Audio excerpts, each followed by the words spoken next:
Bagi sebagian orang, pesantren hanya identik dengan kitab kuning, asrama, dan jadwal ngaji yang padat. Tapi di balik tembok sederhana ini, tersembunyi denyut peradaban yang terus menyala. Dan kita juga belajar bahwa pesantren bukan sekadar tempat mondok, melainkan ruang untuk menyulam masa depan. Sejak ratusan tahun lalu, pesantren menjadi jantung masyarakat. Ia tidak hanya mengajarkan doa, tapi juga cara hidup. Di sini, para santri ditempa bukan hanya menjadi ahli agama, melainkan juga pribadi mandiri yang tahu cara berdagang, mengajar, hingga melayani masyarakat. Pesantren Zainul Hasan Genggong adalah salah satu bukti nyata dari lingkungan ini. Lahir tokoh-tokoh bangsa, ulama, dan pemimpin yang membumi bersama rakyatnya. Orang-orang yang salah niat mencari ilmu, dia senang dengan ilmu, senang dengan belajar. Di samping ketertarikan dirinya kepada mapel, ya, ibadahnya ditinggalkan, nah, gitu. Itulah kenapa kiai-kiai sepuh dulu ngadakan pesantren, supaya putra-putra umat yang mencari ilmu itu bukan hanya diajari ilmu, tapi diajari ibadah, gitu. Nah, karena itu tidak ada satupun pesantren yang tidak menganjurkan ibadah. Bahkan masing-masing pesantren ada sistem sesuai dengan kemauan pesantren itu untuk menggalakkan putra-putri umat yang mondok beribadah. Berdasarkan dawuh beliau, seringkali kita semangat mengejar ilmu, tapi lupa menegakkan ibadah. Pesantren hadir untuk menyatukan keduanya, akal yang tercerahkan dan hati yang tunduk. Dari sinilah lahir generasi yang bukan hanya cerdas berpikir, tapi kuat juga beribadah. Masyarakat pun merasakan buahnya. Santri yang kembali ke desa tidak hanya membawa pengetahuan, tapi juga membawa teladan ibadah dan akhlak. Itulah harmoni yang terus dijaga pesantren di tengah kehidupan.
Di pesantren, ilmu tidak berhenti di pagar.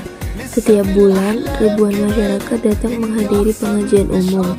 Dari berbagai usia, berbagai latar belakang, semua duduk bersila dengan hati yang sama, ingin mendapat siraman rohani. Inilah wajah pesantren yang merangkul, bukan hanya untuk santri, tapi juga untuk masyarakat yang haus akan bimbingan. Di sini, orang tua, anak muda, bahkan pedagang kecil merasa memiliki rumah bersama. Ketika kiai berdiri dan memberikan dawuh, suasana hening. Kata-kata beliau bukan hanya nasihat agama, tapi juga petunjuk hidup. Bagaimana mencari rezeki yang halal, menjaga keluarga dengan kasih sayang, dan tetap berpegang pada nilai-nilai kebaikan meski zaman semakin berubah. Pengajian umum di pesantren bukan sekadar majelis ilmu. Ia adalah ruang pertemuan, tempat masyarakat merasa dikuatkan, ditemani, dan dipeluk oleh nilai-nilai Islam yang rahmatan lil alamin. Dari sinilah kita melihat pesantren benar-benar menenun kehidupan, menyatukan ilmu, ibadah, dan kebersamaan dalam satu ikatan yang hangat.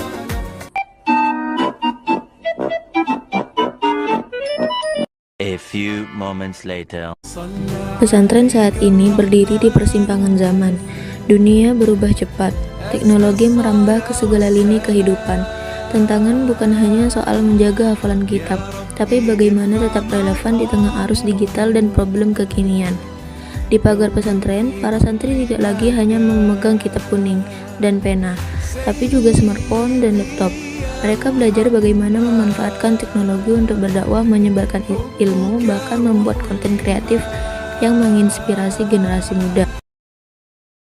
Ada orang cakap, saya nak hijrah. Hijrahnya satu kali. No, hijrah itu kembali ke Allah bukan satu kali. Orang yang hijrah bukan berarti yang tak punya dosa. Orang hijrah itu adalah orang yang punya dosa, tapi tahu bagaimana cara kembali. Dia dah bertaubat, jatuh lagi. Dia naik lagi. Berdosa lagi, taubat, naik lagi. Sambil lalu membaca rahmat, bagaimana Allah Subhanahu wa taala ampuni dia. Dan dia harus yakin Allah ampuni dia. Tak boleh ada keraguan sedikit pun. Ketika dia beristighfar meminta ampun kepada Allah, dia tak boleh ragu. Sebab keraguannya terhadap maha pengampunannya Allah itu lebih besar lagi dosanya. Ketika seseorang melakukan banyak dosa, dia merasa dia melakukan banyak dosa, dia malu untuk berdoa. Itu pintu syaitan. Allah tidak pernah memberikan syarat orang yang berdoa, yang diizinkan berdoa haruslah orang yang tak punya dosa. Tak. Dosa adalah fitrah. Berdosa, manusia berdosa itu adalah fitrah. Era digital beragam, kita bisa melihat anak muda seperti Khodam Siddiq atau kerap dikenal Husain Basyaiban yang memanfaatkan media sosial dengan gaya santai, ringan, dan dekat dengan keseharian generasi muda.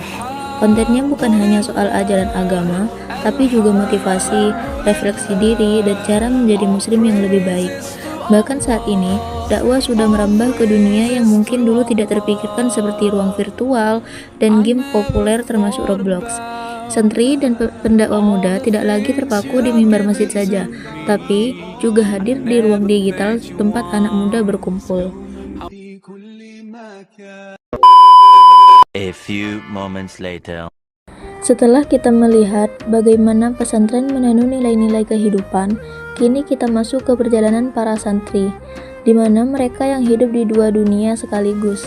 Santri hari ini hidup di dua dunia, dunia tradisi yang penuh barokah dan dunia digital yang penuh tantangan. Mereka memulai hari dengan azan subuh, wudhu, dan belajar kitab kuning. Namun ketika matahari tenggelam, mereka beralih memegang kamera, laptop, bahkan mikrofon kecil untuk membuat konten dakwah yang menyentuh ribuan hati. Mereka tidak hanya belajar dalam kelas, tetapi juga menembus ruang-ruang digital. Dari kitab ke kamera, dari pesantren ke media sosial, semua mereka lakukan dengan satu tujuan, yaitu menyampaikan kebaikan. Inilah generasi santri yang menjaga tradisi, namun siap menjawab kebutuhan zaman. Dan semua itu bermula dari satu tempat, rumah besar bernama pesantren. Pesantren bukan sekadar tempat mondok, ia adalah rumah nilai, tempat setiap langkah diawali adab, setiap ilmu dijaga dengan hormat, dan setiap hati ditempa dengan kesabaran. Di sini, santri makan bersama satu nampan, tidur berdekatan di kamar kecil, berbagi kisah, berbagi nasihat, dan saling menguatkan. Mereka belajar bukan hanya halal haram, tetapi juga rendah hati, sabar, dan ikhlas dalam menjalani hidup. Dari pesantren inilah karakter itu tumbuh, karakter yang nantinya akan mereka bawa kembali ke masyarakat. Rumah sederhana ini melahirkan banyak jiwa-jiwa yang besar. Dari nilai itulah lahir dakwah yang lembut, dakwah yang menghadirkan kedamaian bagi siapapun yang mendengarnya. Dakwah tidak harus keras, tinggi, atau menghakimi. Dakwah adalah tentang mengajak dengan hati. Santri masa kini memahami bahwa setiap orang punya perjalanan spiritualnya sendiri. Maka dari itu, dakwah yang mereka bawa adalah dakwah yang menenangkan, seperti video pendek yang berisi pesan positif, senyum yang menyejukkan saat masyarakat gelisah, hingga tangan yang terulur membantu warga tanpa diminta. Dakwah kini tidak hanya hidup di mimbar masjid, tapi juga di layar kecil seperti smartphone untuk menembus jarak, menghadirkan ketenangan, dan mengikat hati-hati yang lelah.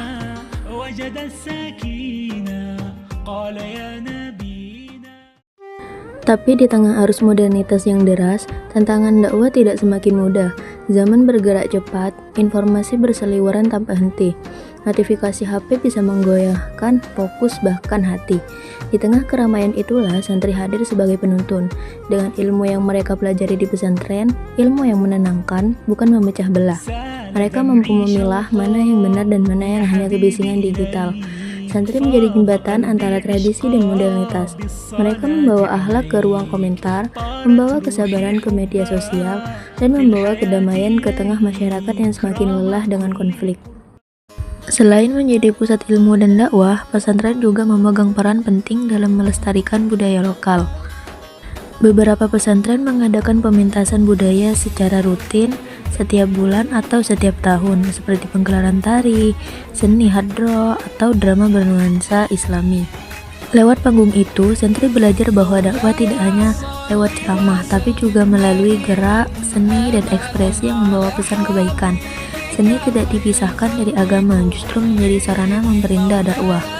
Di sisi lain, banyak juga pesantren yang mengadakan kegiatan kreatif seperti lomba menghias kamar santri. Bukan hanya untuk mempercantik tempat tinggal, tapi juga melatih keterampilan dan kekompakan, kreativitas, dan rasa memiliki terhadap lingkungan pesantren. Kamar yang rapi dan indah adalah cerminan hati yang tertata. Dengan kegiatan-kegiatan ini, pesantren membuktikan bahwa mereka bukan hanya tempat menuntut ilmu, tetapi juga ruang untuk membangun karakter, kreativitas, dan kecintaan terhadap budaya. Inilah keindahan pesantren, mengajarkan agama dengan kesejukan, mengenalkan budaya dengan kebijaksanaan, dan membimbing santri agar menjadi generasi yang mampu menjaga nilai sekaligus menghargai warisan leluhur. Dan pada akhirnya, semua perjalanan ini mengarah pada satu tujuan, yakni menebar manfaat. Dari yang dapat kita lihat, dakwah bukan tentang viral atau seberapa ramai orang menonton.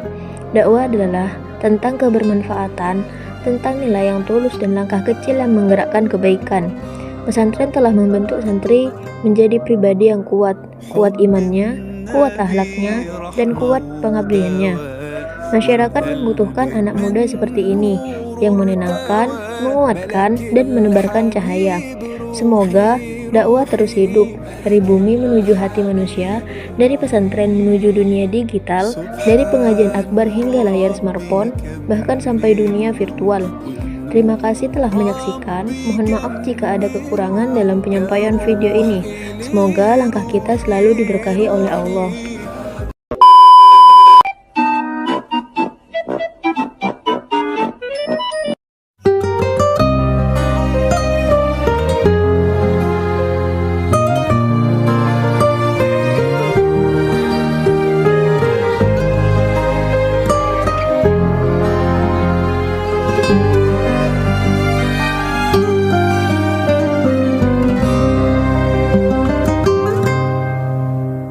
حب النبي رحمة ودواء والقلب من نور ارتوى ملك الحبيب روحي روحي ملك الحبيب روحي سبحان ربي كملوا وبنور ربي جملوا يا روحي ليه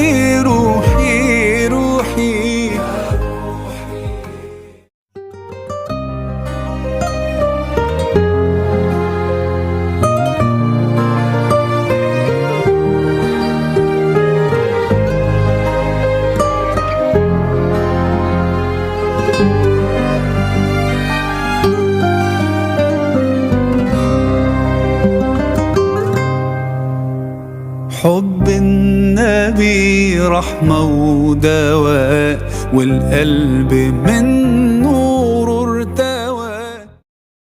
A few moments later.